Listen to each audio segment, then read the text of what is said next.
Alhamdulillah Alhamdulillahirabbil alamin. Wassalatu wassalamu ala sayyidina Muhammadin habibi rabbil alamin, imamil muttaqin, sayyidil anbiya'i wal mursalin, sayyidina wa maulana Muhammadin sallallahu alaihi wa alihi wasallam. Al-Fatih lima ughliq wal khatim lima sabaq, nasirul haqqil haqq wal hadi ila siratikal mustaqim, wa ala alihi haqqa qadrihi wa miqdarihi al-azim. Asyhadu an la ilaha illallah wahdahu la syarika lah, wa asyhadu anna sayyidana Muhammadan abduhu wa rasuluh. Faqad qala Allah azza wa jalla fi kitabihil karim wa huwa asdaqul qailin. A'udzu billahi minasy syaithanir rajim. Bismillahirrahmanirrahim. Ya ayyuhan nas ittaqullaha haqqa tuqatih wa la tamutunna illa wa antum muslimun. Bismillahirrahmanirrahim. Ya ayyuhan nas ittaqu rabbakumul ladzi khalaqakum min nafsin wahidah wa khalaqa minha zawjaha wa batha minhuma rijalan katsiran. Wa qala Allah ta'ala fil kitabihil karim wa huwa asdaqul qailin. Bismillahirrahmanirrahim. Ma'asyiral muslimin sidang jemaah rahimakumullah, usi nafsi wa iyyakum bittaqwallah. Faqad fazal muttaqun, faqad faza fawzan 'azima.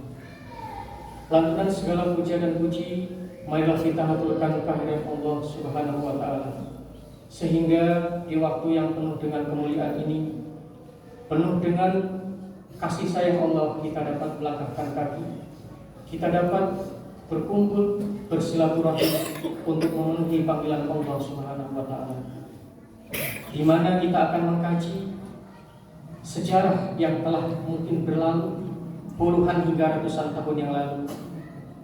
Apa makna tentang merdeka? Apakah hanya kita mengibarkan bendera merah dan putih, berfoya-foya, menari-nari, berjoget-joget, ataukah hanya itu kemerdekaan yang kita raih untuk pemuda-pemuda zaman sekarang? Karena salah memahami dalam kemerdekaan tersebut. Merdeka ialah orang yang tidak terjerat oleh nafsu. Merdeka ialah orang yang tidak terhujat ataupun terbebani dengan ekonomi. Merdeka ialah orang yang selamat daripada rezekinya dari barang-barang yang haram. Merdeka ialah orang-orang yang bisa menjauhi antara barang yang haram yang mencampuri barang-barang yang halal, sehingga dinamakan barang yang syubhat. Merdeka ialah orang yang jujur dari segala aktivitas, dari segala tata kelola kenegaraan, daripada perdagangan, politisi, dan instansi segala pemerintahan yang ada. Dan juga kemerdekaan tersebut tidak akan diraih kecuali dengan kita mendekatkan diri kepada Allah. Sebagaimana Allah Subhanahu wa taala berfirman di dalam surat Al-A'raf, walau anna ahlal qura amanu wattaqaw la fatahna 'alaihim barakatim minas samaa'i wal ardh walakin kadzabu fa akhadnahum bima kanu yaksibun. Walau anna ahlal qura, sekiranya penduduk bumi beriman dan bertakwa kepada Allah Subhanahu wa taala, la fatahna 'alaihim barakatim minas samaa'i wal ardh, maka Allah Subhanahu wa taala akan mencurahkan rahmat sejuta rezeki dan karunia dari langit dan bumi. Namun di dalam ayat tersebut, di hujung ayat ada ancaman daripada Allah Subhanahu wa taala. Ketika kita bermaksiat, walakin kadzabu, ketika kalian mendustakan ayat-ayat Allah, mendustakan hukum-hukum Allah, mendustakan perintah-perintah Allah dan Rasul-Nya, engkau berbuat curang, engkau berbuat maksiat, engkau manipulasi fakta, engkau menghalalkan cara demi jabatan, demi perdagangan, demi pengaruh yang sedang engkau gila-gilai, maka fa'akhadnahum bima kanu yaksibun. Engkau akan dihinakan, disiksa oleh Allah seperti apa-apa yang kau buat dengan kemaksiatan tersebut. Afamina ahlul qura ayyatiyahum ba'suna bayatan wa hum naimun. Kemudian apakah orang itu merasa aman ketika Allah menurunkan siksa dan azab?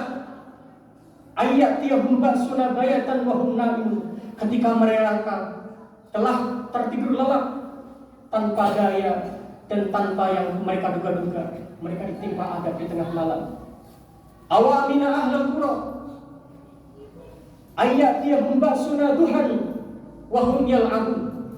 Apakah mereka tidak merasa takut ketika Allah Subhanahu wa taala memberikan laknat musibah?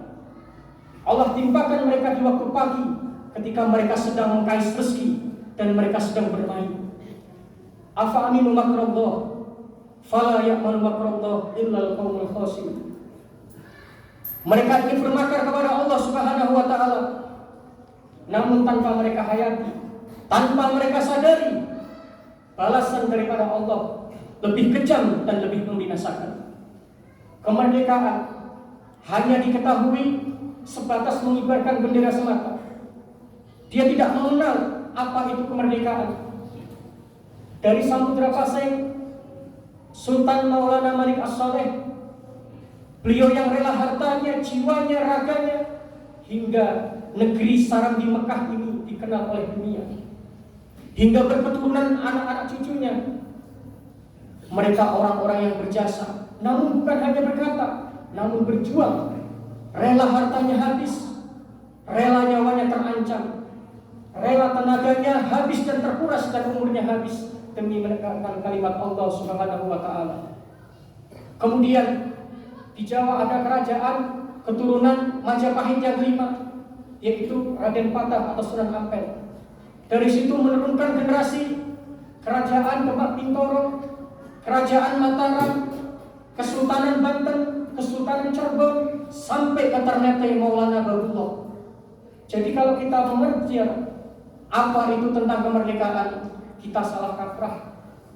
Orang dahulu kemerdekaan, kita banyak bersujud, bersilaturahim, bersedekah, hingga mengenang betapa pilu dan duka para pahlawan yang telah syahid di medan perang. Kita sekarang tidak punya karya, tidak punya jasa, tidak punya apa-apa yang kita sumbangkan untuk negara, apalagi untuk agama kita yang paling pertama dan yang paling terpenting. Namun hanya kita asyik menghabiskan anggaran, menghabiskan segala biaya untuk yang aneh-aneh, untuk foya-foya, tanpa mengenang jasa para pahlawan. Indonesia, kalau kita tahu Pak, dari sejarah proklamasi ialah 99% ulama yang berjasa, para wali-wali Allah, dari mulai perancang Pancasila. Namun sayang, fakta-fakta sejarah mulai dikaburkan, yaitu Sayyidina Syekh Hamid Al-Qadri, cucu Sultan Pontianak yang kedua. Beliau salah satu perancang lambang Garuda Indonesia. Harus tahu, hari Jumat tanggal 17 bulan Ramadan atau 17 bulan Agustus tanggal 10 itu dengan izinnya siapa? Petunjuk istikharah daripada Al-Habib Al-Habsyi Kuitan, salah satu guru Bapak Insinyur Soekarno. Tempat di situ ada Bapak Haji Muhammad Yusuf Marta yang telah menyumbangkan tanah untuk proklamasi beserta rumahnya demi kemerdekaan Indonesia. Itu pun keturunan orang Arab, cucu Nabi Muhammad SAW, yang selalu dibilang kadrun, radikal. Kemudian lambang merah putih, bukan mereka mengarang sedang ngalamun di pinggir jalan, bukan. Salah satu ulama dari Hadramaut yang wafat di Sulawesi Tengah, yaitu Al-Habib Idrus bin Salim Al-Jufri, yang menyumbangkan pikirannya bendera merah dan putih.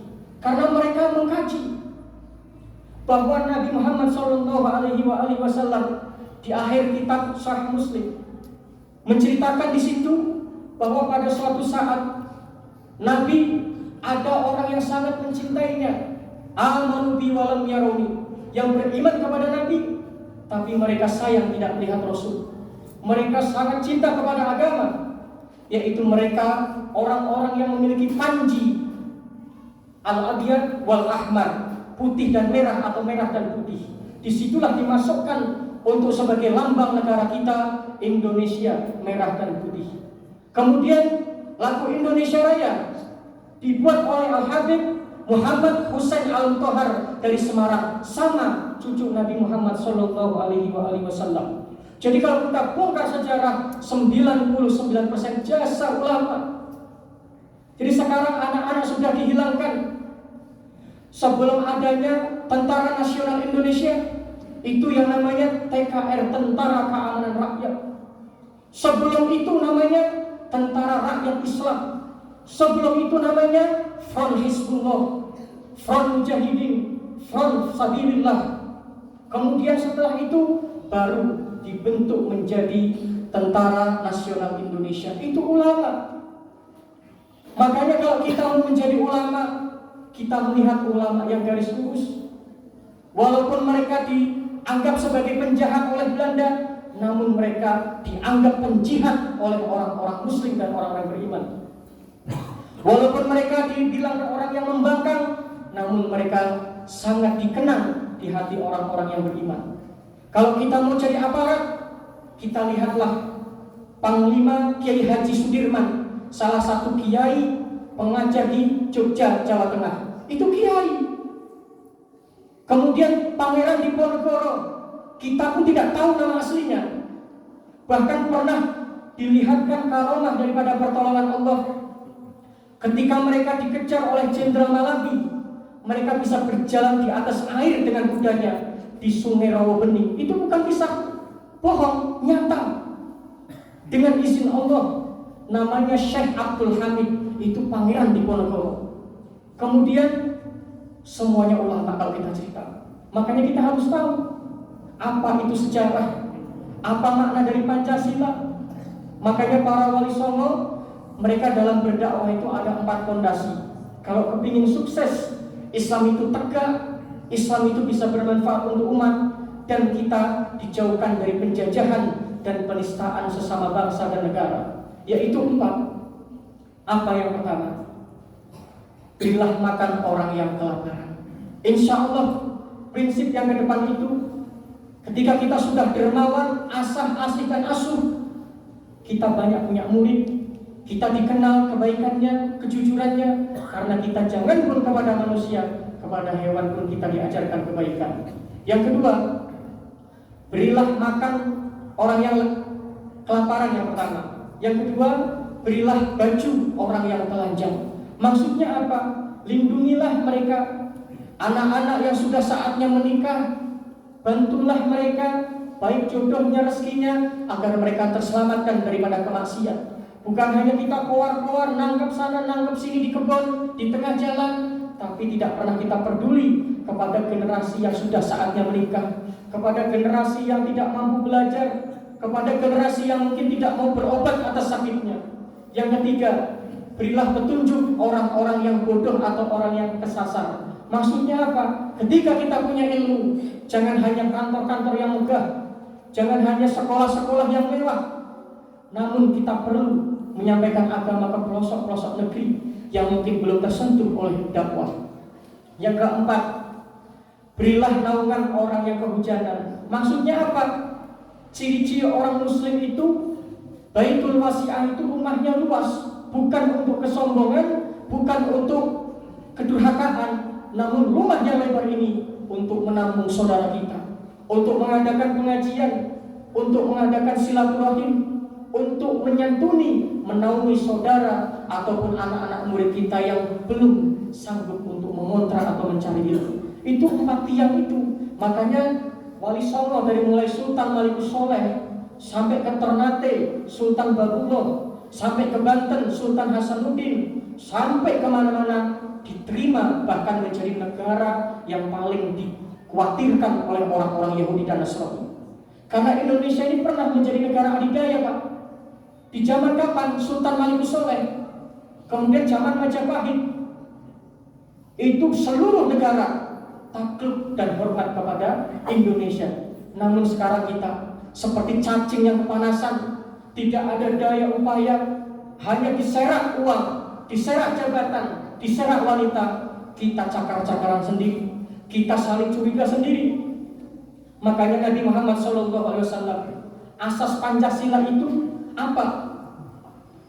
Yaitu kesolehan kita untuk saling mengasihi, saling memberi asah, asih dan asuh. Hakul muslim alal muslim sittun. Nabi Muhammad SAW bersabda, hak orang beriman kepada saudaranya ada 6. Yang pertama, idza laqitahu fasallim alaih. Ketika kita berjumpa, tebarkanlah salam. Baru selanjutnya kita menanya kabar. Bagaimana kabar saudaraku, ama, ine, atau kawan kita? Jangan kita negur dulu tanpa memberikan kehormatan salam. Kemudian yang kedua, wa idza da'aka fa'ajibhu.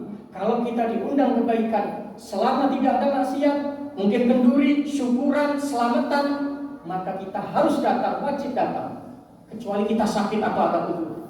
Yang ketiga, wa idza stansahaka fansahu. Ketika kita dimintai nasihat kepada saudara kita, sebisa mungkin kita sesama muslim harus saling menasihati. Yang keempat, wa idza atasa fahamidallah fasyamidhu. Ketika saudara kita bersin, kemudian mereka mengucapkan alhamdulillahirabbil alamin, maka kita wajib mendoakan yarhamukumullah atau yarhamukallah.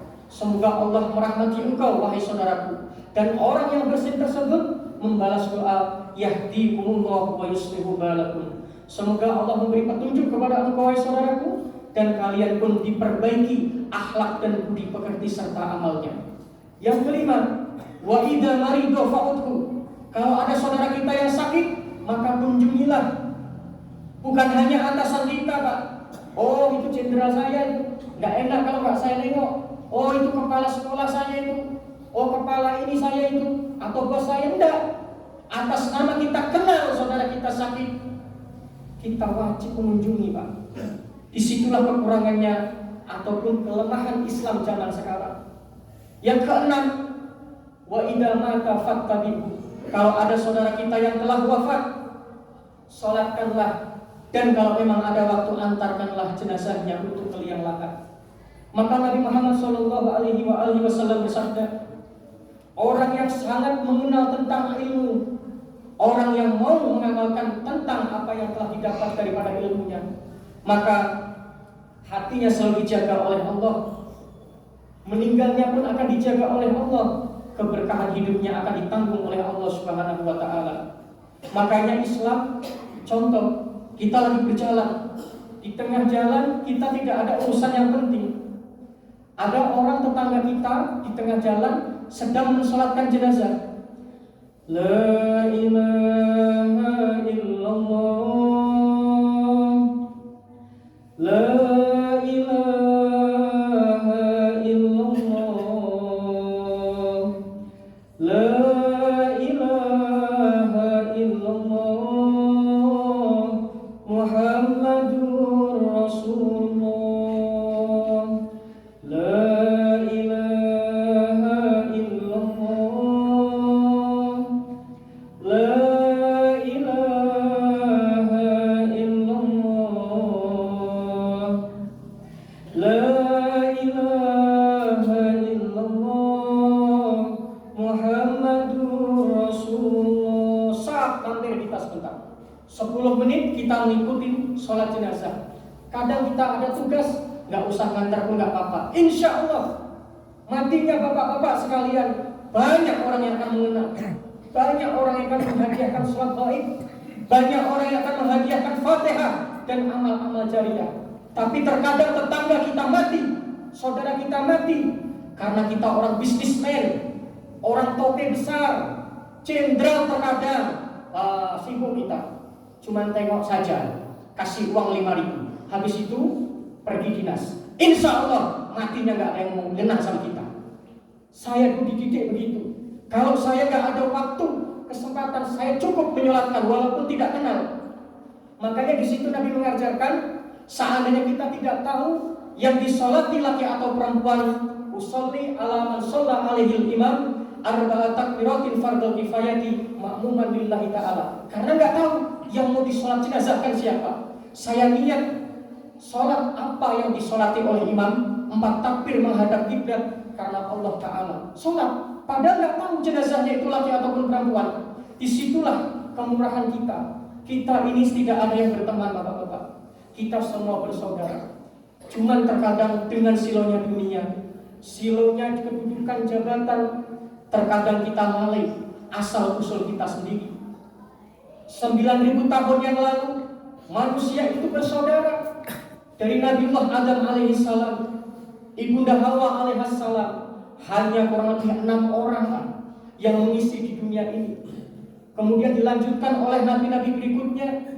Kemudian para rasul, para nabi, mulai manusia bernegara ataupun berbenua di zaman Nabi Nuh alaihissalam. Ada yang keturunan Yafis, ada yang keturunan Sam, ada yang keturunan Ham. Itu kakek-kakek moyang kita. Dari setelah itu pencar lagi. Makanya kalau kita melihat orangnya soleh kali, dermawan kali, berarti 80% hingga 100% keturunan Qabil. Bukan keturunan Qabil, keturunan Habil. Tapi kalau orang itu sangat jahat luar biasa, berarti mereka 80% keturunan Qabil, anak Nabi Adam yang durhaka. Kalau manusia itu terkadang ada baiknya, ada kadang doyan ibadahnya, berarti lengkap Pak. Separuh Qabil ada darahnya, separuh Habil pun ada darahnya. Cukup itu. Karena manusia kalau kita buka sejarah, kakek nenek kita 2 orang, lahir punya anak 5, sekian puluh tahun, anak 5, setiap anak punya anak 5, 5 kali 5 sudah 25 cucu kita. Setelah berjalan waktu puluhan tahun, kadang kita sudah mati. Cucu kita 25 punya anak lagi 5 setiap cucu. 5 kali 25, 125, bubar selesai. Lulu buah-buah. Makanya orang yang beriman, baiti baitak, rumah-rumahmu, tidak ada permasalahan yang tidak bisa diselesaikan. Kendaraanmu, rezekimu juga, makananku. Yang hanya tidak boleh dibagi istri saya dan istri saya, tidak boleh. Yang lain bisa dibagi. Itu ajaran Nabi Muhammad SAW. Makanya di dalam dunia itu yang dekat hanya 2. 1, orang yang beragama sangat dekat dengan orang yang doyan agama. Orang yang mengejar harta benda itu pun sama, dia pun nyari bisnis tambahan sama orang yang mengejar dunia. Cuma itu. Semoga nasihat ini bermanfaat diri khotib pribadi dan juga bermanfaat untuk saudara-saudaraku sekalian. Intinya, ketika kita hidup, akan kemana setelah ini kita melangkah?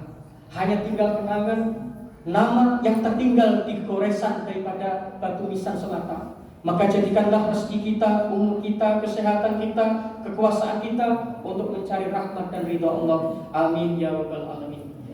Alhamdulillahi rabbil alamin. Wassalatu wassalamu ala habibina al-Mustafa wa ala alihi wa sahbihi wa ahla sidqi wal wafa. Asyhadu an la ilaha illallah wahdahu la syarika lah wa asyhadu anna sayyidina Muhammadan abduhu wa rasuluh.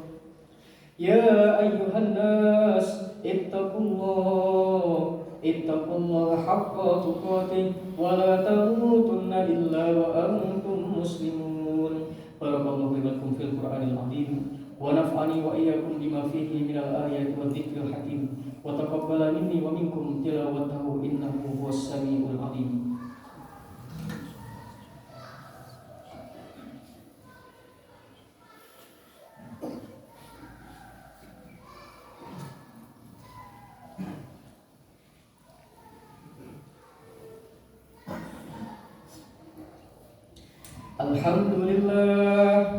Alhamdulillahi rabbil alamin hamdan katsiran kama amar wa asyhadu an la ilaha illallah wahdahu la syarika lah wa asyhadu anna sayyidana Muhammadan abduhu wa rasuluh. Wa'lamu anna Allah subhanahu wa ta'ala shalla ala nabiyhi qadima wa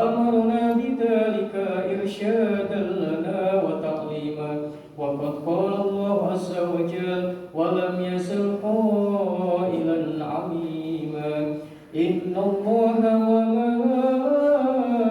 وملائكته يصلون على النبي يا أيها الذين آمنوا صلوا عليه وسلموا تسليما لبيك اللهم لبيك لبيك اللهم لبيك لبيك اللهم لبيك اللهم صل على سيدنا محمد وعلى آل سيدنا محمد يا أيها الناس اتقوا الله حق تقاته ولا تموتن إلا وأنتم مسلمون اللهم اغفر للمسلمين والمسلمات والمؤمنين والمؤمنات الأحياء منهم والأموات وضاعف لهم الحسنات وكفر عنهم السيئات اللهم اكشف عنا الغلاء والبلاء والوباء والفحشاء والشدائد والبغي والسيوف المختلفة ما ظهر منها وما بطن من بلدنا هذا خاصة ومن بلدان المسلمين عامة إنك على كل شيء قدير اللهم أعز الإسلام والمسلمين وأذل الشرك والمشركين ودمر أعداء الدين اللهم انصر إخواننا من المسلمين في المجاهدين في إندونيسيا اللهم انصر إخواننا من المسلمين في المجاهدين في فلسطين اللهم انصر إخواننا من المسلمين في المجاهدين في كل مكان اللهم إنا نستغفرك ونستودعك أدياننا وأبدنا وأنفسنا وأهلنا وأموالنا وكل شيء أعطيتنا اللهم اجعلنا وإياهم في كنافك وأمانك وإيادك